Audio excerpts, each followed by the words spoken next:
Tine mashoko etinawo pano mhuri yeZimbabwe apo petiri kuziva kuti vaMnangagwa vari kudaho. VP Chiwenga ndiwo wakaenda kunoatenda inauguration yapresident wekuTanzania. So tine mashoko akataurwa naVP Chiwenga, mashoko ane udzamu, mashoko ane umbiridzo zvekuti dai mapresident vese vekuSouthern Africa vari kuita madhiri ekuriga, because chiri kuita kuti vanhu variga havachadiwe. Vanhu chavasi kudirwa chii?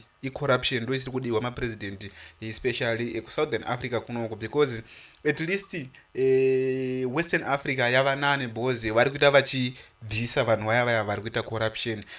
Kunoku kuSouthern Africa zviri kutoita wese mhuri yeZimbabwe pemunototraya kutotsiura zvinobva zvatoita wese. So pane mashoko akataurwa naVP Chiwenga ari pano ane udzamu. Tapedza kuva mashoko aya takusirai pane dialogue riri kutaurwa mhuri yeZimbabwe rekuti munhu wese anofanira kuridzwa dialogue riri kutaurwa iroro mhuri yeZimbabwe. So tongoti kana uri mutsva usabve pano usina kusubscribe, kulike nekushare kuti tinenge tichiisa next update. VP Chiwenga on Tanzania election and violence. Mhuri yeZimbabwe munyasonzwa VP Chiwenga on Tanzania election and violence, because kuTanzania kwakaitika violence, kwakafa vanhu, kwakaparadzwa mabuilding, kwakaitwa zvinhu zvakasiyana-siyana zvokuti zvakaitikwa muZimbabwe zvese zvitori nane, because kuTanzania vari kuti wakawina ne98%. Muno maitwe nane muri kutonzi makawinwa ne56, vana Mnangagwa wakawina ne56, but kungobirira futi kungoriga futi chi kwakangoita ikoko. Sezvo tiri kuziva kuti scam mapictures achivhayo ari kutenderera madandemutande akasiyana-siyana, noti kuvanhu veZimbabwe chete, akuchitenderera manje kuAfrica yese akutoti munhu iscam mhuri yeZimbabwe. Pakangolinga neTanzania kwakaitika hondo, now kuNigeria uku akangolinga neNigeria, kuNigeria now kutori neviolence imwe nesinotombomira zvakanaka. So ndomamira zvakaita VP Chiwenga on Tanzania election and violence. We see the situation that has happened in Tanzania and it is quite disturbing. It is mashoko anotaura naVP Chiwenga aya mhuri yeZimbabwe. We see the situation that was happening in Tanzania and it is quite disturbing. It is something which has to be avoided at all costs mhuri yeZimbabwe. Zviri kunzi zvinofanira kuavoidwa zvinhu zvakafanana neizvozvo. Hondo iyoyoyo yakaparadza zvinhu zvakawanda, yakauraya malives evanhu vakati wandei mhuri yeZimbabwe. Fighting is not something we should talk about in first of century, he said. Vari kutaura kuti zviri kurwa izvi no, munhu kana uchinge wakuriwa ibva, munhu kana uchinge wakuriwa. Mashoko aya akanangana napresident kunana Mozambique, mapresident kunana Zimbabwe, ana Mnangagwa, vanhu vanhu vakasiyana-siyana vari kungoita, ndikunana Uganda, kunana Museveni uko chichi. However, I believe Tanzania has come of age. We want to see them coming together as what was said by all the speakers at the inauguration.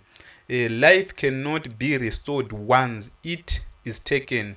Our relationship with Tanzania is deeply rooted, tracing back many years as Bantu people. Vanhu vekuTanzania vanenge vanotaura chiBantu namaBantu. We share a historical connection. During our liberation struggle, Tanzania stood as a steadfast ally, serving as one of our frontline state. Mhuri yeZimbabwe ndofunga muri kunzwa mashoko ari kutaurwa naVP Chiwenga. NdiVP Chiwenga vari kutaura mashoko yakafanana neiwavo. So tiri kuona ZANU Patriots iri kuhwanda ichiti no, akainde ichilema HH vanova vari president wekuZambia vakaramba kuuya kuno attenda inauguration yapresident Emerson Mnangagwa, vari kuti kuriga vati wati, but yange iri 56 point something percent yavakaramba kuyo. Then kuTanzania vari kunzi vakaenda kwakatouraiwa futi vanhu vari kunzi 88 mhuri yeZimbabwe 88 point akubirira rudzi ikoko mhuri 88 point 98 and kutobviringidza 88 pakati pe88 ne98 ndo mamirira zvakaita mhuri yeZimbabwe. So zvinhu hazvina kumira zvakanaka. Veruzhinji muAfrica munomu vari kutambura, hatizivi kuti chii chakamboitika, because toona kuti mapresident ekuno kuAfrica vari kuwanza corruption iri kuwanda. So munhu anonga kutya manje kuti no, ndakada kungobva chete ndogona kupinda pama1 ndogona kupinda pama1 mamweni anonga asindombomira zvakanaka and for sure uchipinda pama1 because tiri kuona kuti Joseph Kabila wekudRC uku akasendenzwa mhuri yeZimbabwe. Ana Jacob Zuma akatoitawo laki nemazulu aya vakazongorwira kutoti no vanhu vanga vasasungwe wati ndosaka muri kuona ana Edgar Lungu vanhu vasinyatsoziva kuti mupenyu ere kana kuti akafa hazvinyatsotozivikanwa vanhu vatoni confusion yezvinoita vanhu zanyangoita akafa vanogona atori mupenyu ari kuda kunzvengeswa kunzi asaramba achitsvagwa nemhosva dzake vatu vati chichi because hazvichanyatsokuzikanwa manje kuti mupenyu ere kana kuti akafa. Vamwe vakuti no munhu haana kufa munhu wemudi mupenyu vamwe vari kuti akafa chichi. So ndo mashoko ari kubuda akasiyana siyana mazuva ndosaka muchiona vanhu vachizorambira in power especially kana unga uchiita udictator usiri democracy. Kana wakangori democracy sana Mandela vainga vari mademocracy unongobva hapana kana chinokuaffecta hapana kana chinomboita sei, but kana uri dictator manje zvinhu zvinongokuomera paunobva paupresident ipapo. So tira kuti tizwe dialogue iri tese tinzwe kuti tiri kubva kupi uye tichienda kupi mhuri yeZimbabwe. Ndotingasangana news tinotevera. The 60% of the problems that OK has faced comes from the directors themselves, because these directors were not acting in the best interest of shareholders. So that's why I said the moment you go and acquire a company that is not going to bring, remember, one of the things that you are looking for when you do an acquisition or a merger, you are looking for synergies that you should potentially benefit from acquiring a business, because you are aligning two businesses. So you are now saying 2 + 2 plus a non-element, it becomes 5. So now where is the one that was supposed to be added to 2 to give you 5? It's not there. It's because the directors themselves were they identified the business and they started to lie to shareholders to say, if we buy this company, your shareholders' wealth is going to grow in a way that you would be happy, right? And it's not happy. They were not happy. The directors lied to them. So this is where OK is, because where OK is, it was caused by directors. One, those directors lacked the foresight. And I think as well, what we should have was to have their financial statements somewhere and look at it to say, okay, within the next 12 months, were they meeting going concern? You would find that OK never met going concern since the time they have bought another company. I think it was Food Lovers or whatsoever, I don't know, but that is what is there. So from there, go as well to the next level and look to say, okay, what happened? Did they even also distribute dividends according to the Companies Act of South Africa? The section 48, it tells you that you can't just distribute dividends without having available cash at your disposal. And soon after finishing that, you should be able to meet solvency and liquidity tests. And they were not being met. So what does it tells you? It tells you that here the culprits are directors. And the director, yes, of course, they changed directors, but they were supposed to have new directors, new CEO from the market, not these old people who no longer have got any kind of energy. What do you think he can come up with a turnaround strategy? And what kind of turnaround strategy can he bring about? So in one way or the other, the issue which have to do with OK, it is more about the directors themselves who were just doing whatever they were doing. Then the OK one is done. Let's move on to the new issue now, which talks about growth and whatsoever. I think I want to bring a simple indicator to say, okay, I am not disputing that Mutuli comes up with growth of 6%, but what would you expect? Let's have to say, okay, growth is 6%. What is our population growth?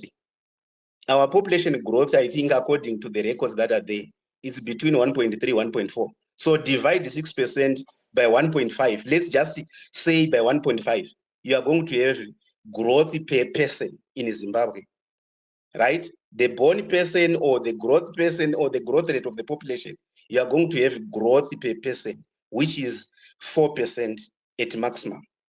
Now, if growth is at 4%, because you have said 6 divided by what? 1.5. What did you get? 4, right?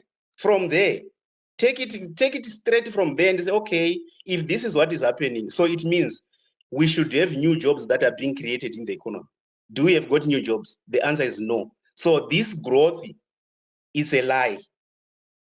I think I have proved it how it is a lie. And if you want, let's go back as well to look at, all right, let's look at the number of people that are being produced by our universities, colleges, and vocational training centers. How many are they? How many have been employed? Because you are looking at labor absorption rate. All right, let me just end there. I just want to bring in something that is simple. Do you know that from 2024, 5th of April, when John II came in, he put the policy rate, which is the monetary policy rate, which is an interest rate, at 35 or 40%. Since then, he did not change that rate. How do you expect an economy to grow when you have got a policy rate of 35 or 40%? I want this to be simple to everyone. How do you define weathering? Weathering is the process of what? Breaking down of rocks into what? Into situ, into soil. All right.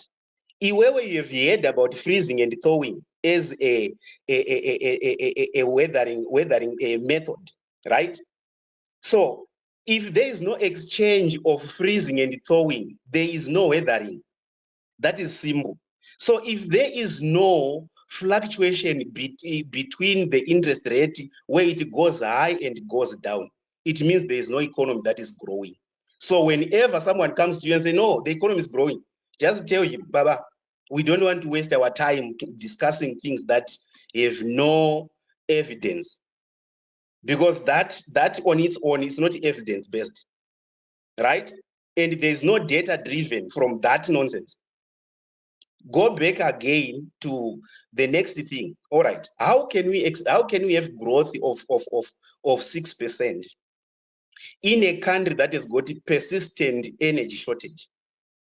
Because energy is the anger of the economy, right? Amen. Hallelujah. Wataura bashaman. Ndochokwadi. If you want as well to come up with a simple one that does not even give you a lot of hassles, let's just compare output versus input, productivity in the economy. You can't be productive when hospitals does not have medicines. So if anyone comes to you and say, no, in Zimbabwe there's growth, there's GDP of this nature, just ask him, okay, let's look at Human Development Index. We are only looking at education and healthcare. Makaona imimi madhiripi akanamirwa pamuti kuchiredzi kuchisumbanje kwaita korera muna 2024. That is not far. I'm not here to speak something that help you or that does not help you. I'm here to tell you the truth. Wakaona madhiripi akaiswa pamiti iwewe. And what does that tells you? The quality of health care. Because a productive nation is a healthy nation. In order for you to be productive, you have to be healthy.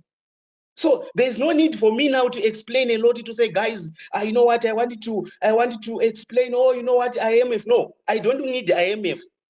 Because I know that what is happening within is that director for IMF who is in Zimbabwe is being paid money to just accept and receive nonsense results and nonsense records.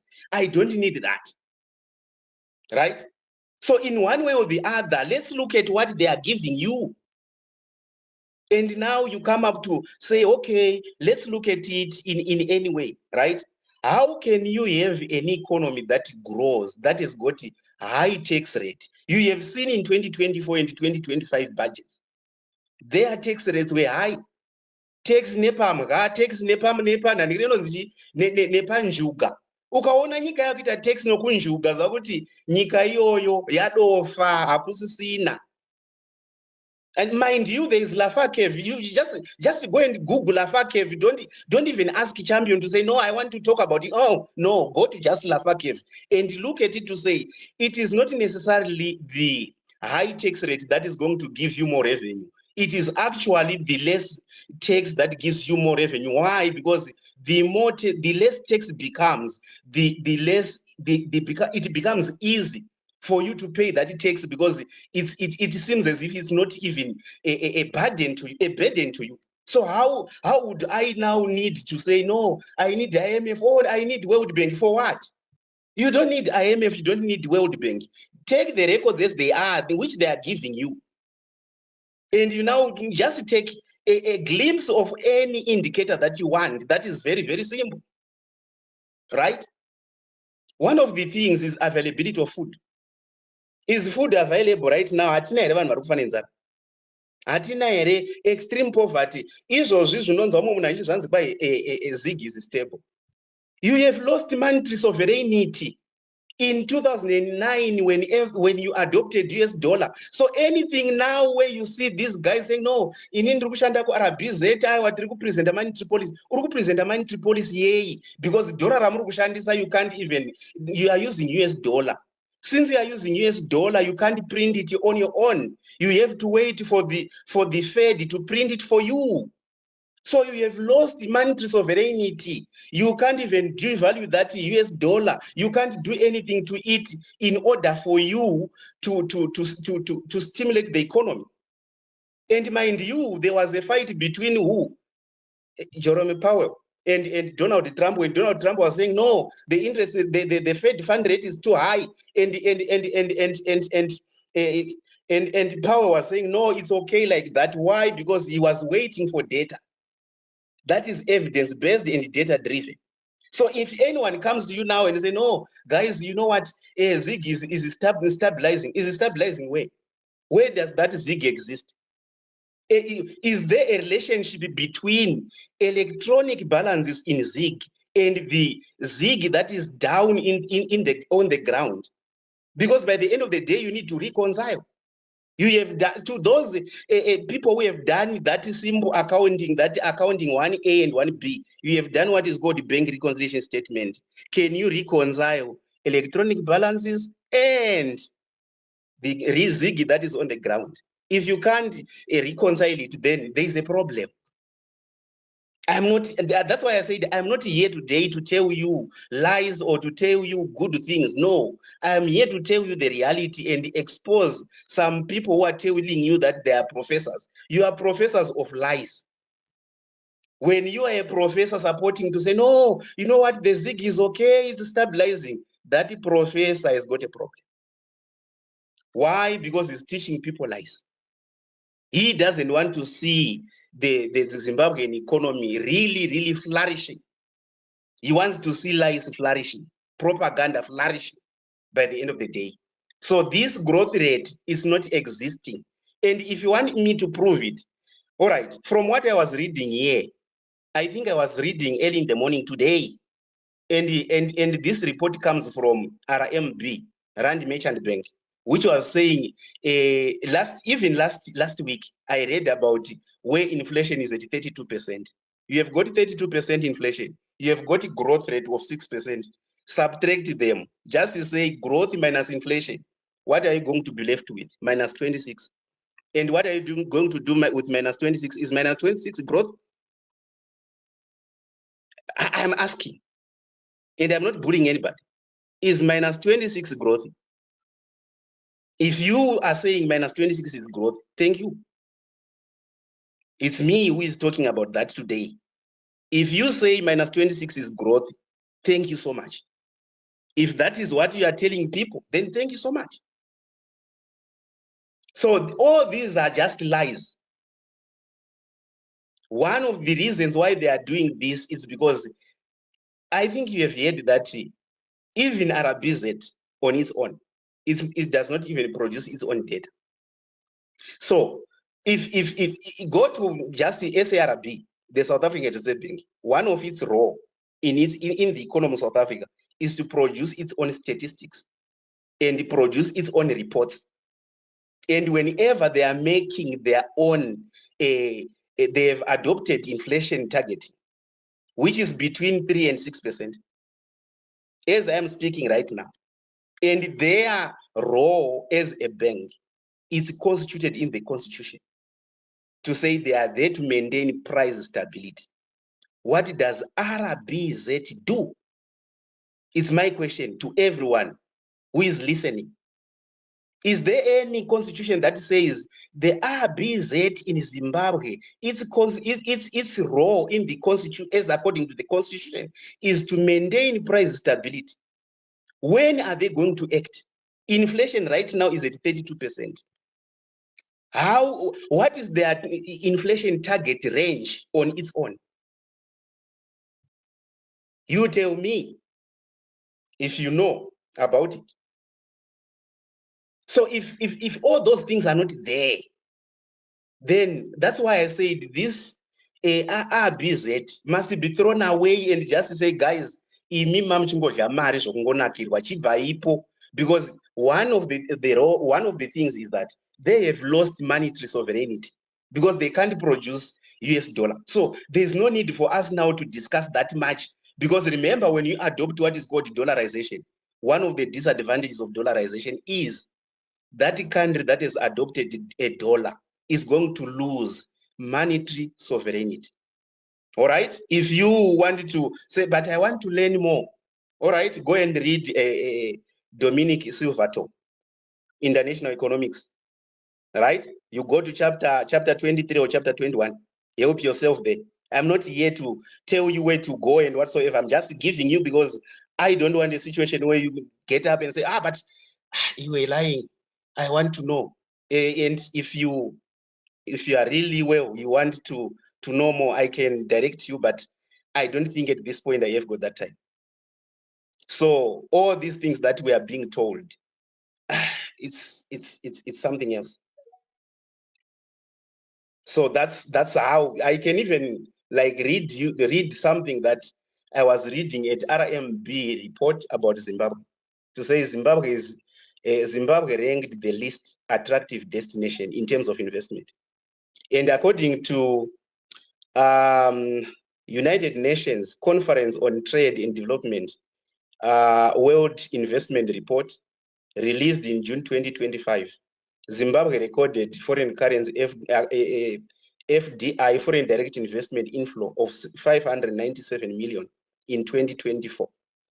All right. In 2024, what happened? Zimbabwe launched a new currency called ZIG. Thank you. That's good. But how do you launch a currency when you don't have foreign direct investment? Because foreign direct investment acts as an anchor to your currency, because by the end of the day, you need enough reserves to support this currency. How can you launch a currency without reserves? How can you launch a currency without productivity? I think there's something wrong. Right? There is something wrong. And they even if you go to RMB report, it tells you the indicators of some growth that are being, some of the positive things that are being used by some of your brothers, your East Awile brothers, to tell you that, okay, you know what, the economy is doing well because tourism has grown by 12% in 2024. FDI that came in to support steel and lithium plants. I think when you talk about steel, you start to think about Manise. I know. And when you hear about lithium plants, you start to think about Bigita minerals. All right. Then a small positive indicator include doubling blueberry output. I think you have heard about it, where the blueberries were being touted by someone saying, no, the economy is better because of blueberry. But remember, blueberry and that tourism and whatsoever, it's insignificant to the problems that Zimbabwe has been, right? Because let me just look at to say, do you know that the significant amount of money comes from diaspora remittance? But when you look and remove diaspora remittance, leave yourself with import of goods and export of goods, you will be left with a deficit.